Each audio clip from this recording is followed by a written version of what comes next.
Fairfield, deep in the heart of southwestern Sydney.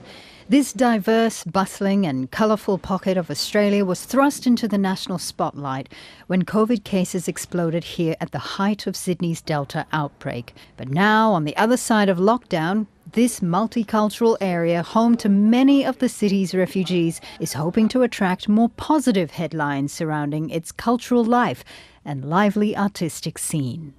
In this modest, dark theatre, magic is happening. An ancient art meets with a new, electrifying kind of storytelling. Dori Dari, a self-described crash course in Persian love poetry, had a sellout season at the Sydney Festival earlier this year. And now it's coming home to Fairfield with a new season at the Community Theatre Company where the work was developed. Dari is the dialect spoken in Afghanistan by these three performers, Bibi, Jawad and Mahdi, all Hazari refugees who've made Western Sydney their home. It's an intimate work of history and memory steeped in the rich cultural heritage of their homeland. This show, we decided to make it something different, talking about culture, language, poetry, which we love a lot. I've been living with poetry since whenever I used to wake up in the morning, I always had poetry from friends, from family, and every day I was looking for new poems to send to friends, to family, to just make them happy. This is a part of everyday's life in Afghanistan. Everybody in their phone, they have poetry for everything, for every condition of the heart. A lot has changed for these young artists since they last performed Dori Dari.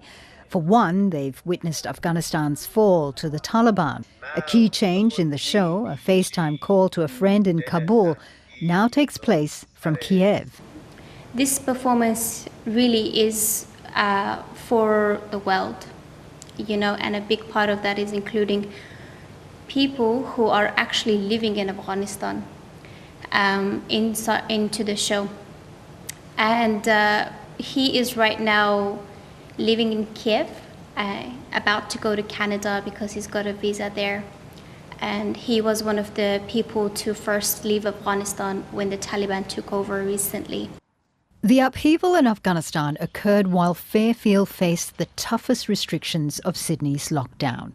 Mounted police officers were a major presence in the streets, and helicopters constantly monitored from above. I think it's a good time for this show to be happening in Fairfield area, especially in PYT, because I think a lot of people had such a tough year with the COVID and everything. And what a better way to end this year with a bit of love. Central to Dori Dari is its sense of community and the ties that bind. Auntie Rhonda is an Aboriginal elder who anchors the piece in modern Australia with a welcome to country and a recital of her own love poem. It's a real honour to be part of this wonderful play and be also around these wonderful young people. Using mixed media, song and poetry, we are transported and taken on a journey through language and culture. Bringing Dori Dari back to Fairfield is a real cause for celebration for Bibi, Jawad and Mahdi after what's been a tumultuous year for their communities here and in Afghanistan. I'm invited to lunch at a local restaurant where we share stories about home and family. I'm impressed by these young artists' passion and vision and their love for this community. We went from being a very vibrant, open community to all of a sudden being shut. And in a lot of cultures, people come out at night. And so that was even harder for the community over here because you have a lot of restaurants and places that remain open till late. And the curfew really affected that, But now the community is coming out alive again, which is really beautiful. It wasn't even 6 months ago that these streets were empty, devoid of people. Fairfield had become the epicentre of the Sydney's Delta outbreak. But through community outreach and community action, residents here took to the vaccination program. And this area soon had the highest immunisation rates in Sydney. And as you can see, Fairfield is now back and open for business. Daili is a Fairfield councillor whom I spoke to several times during the lockdown.